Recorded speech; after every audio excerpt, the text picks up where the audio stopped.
Mostrando o mirante entre Muzambinho e Caconde aqui pra vocês.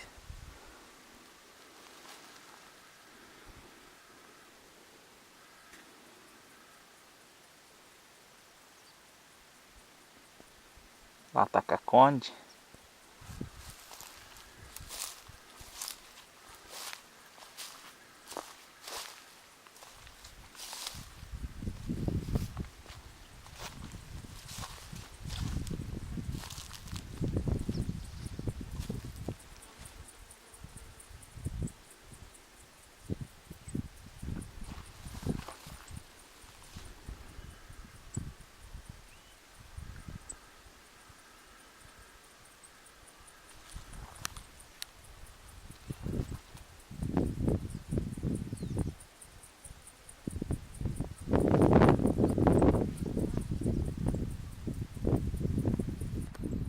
Dá um zoom.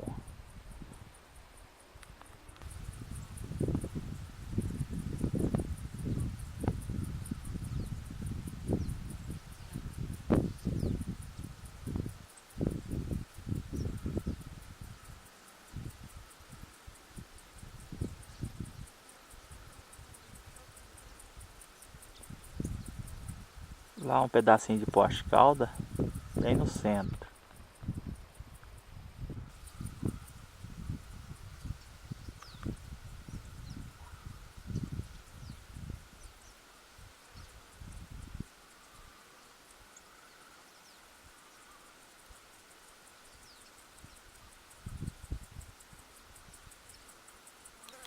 Parecendo o mirante de Caconde.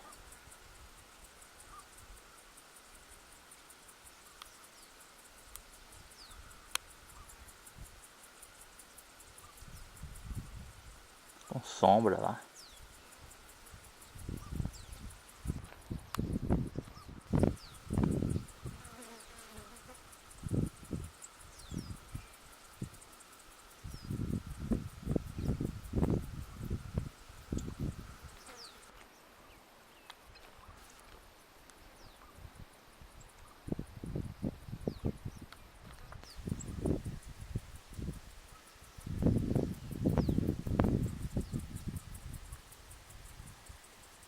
Isso aí.